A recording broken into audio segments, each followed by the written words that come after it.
ఏ క్షణమైన కాళేశ్వరంపై ఎఫ్ఐఆర్, దూకుడు పెంచనున్న సిబిఐ. కాళేశ్వరంపై ఇప్పటిదాకా ప్రాథమిక విచారణే, ఇకపై ఎఫ్ఐఆర్ నమోదుతో దూకుడు. కేసీఆర్, హరీష్, ఈటలను విచారించే ఛాన్స్. కాళేశ్వరం కేసు మరోసారి వార్తల్లో హైలైట్ కాబోతోంది. కేసును టేకప్ చేసిన సిబిఐ ఇప్పటి వరకు ప్రైమరీ ఎంక్వైరీనే చేస్తూ వచ్చింది. ఇక ఎఫ్ఐఆర్ ఫైల్ చేయడం ఒక్కటే మిగిలింది. ఏ క్షణంలోనైనా కాళేశ్వరం ప్రాజెక్టు కేసుపై కేసు నమోదు చేయవచ్చు. ఇప్పటికే కేసులో ప్రాథమిక పరిశీలన పూర్తయింది.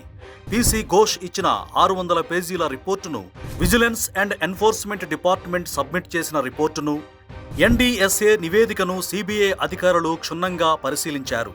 తదుపరి యాక్షన్లోకి దిగడానికి కేంద్ర హోంశాఖ నుంచి అనుమతి కోసం ఎదురుచూస్తున్నారు. ఏ క్షణంలోనైనా కేంద్రం నుంచి అనుమతి వస్తుందని చెబుతున్నారు.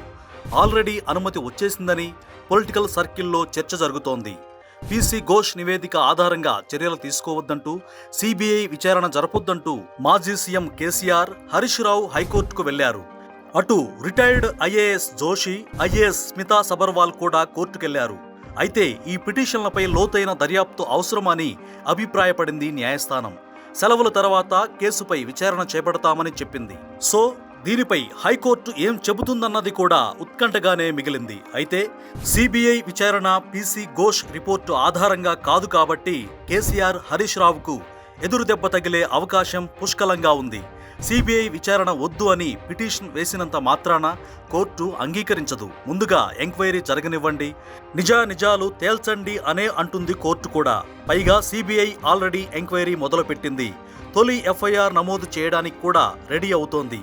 అదే జరిగితే కాళేశ్వరం కేసు విషయంలో రోజుకో సంచలనం విన్నా ఆశ్చర్యపోనక్కర్లేదు.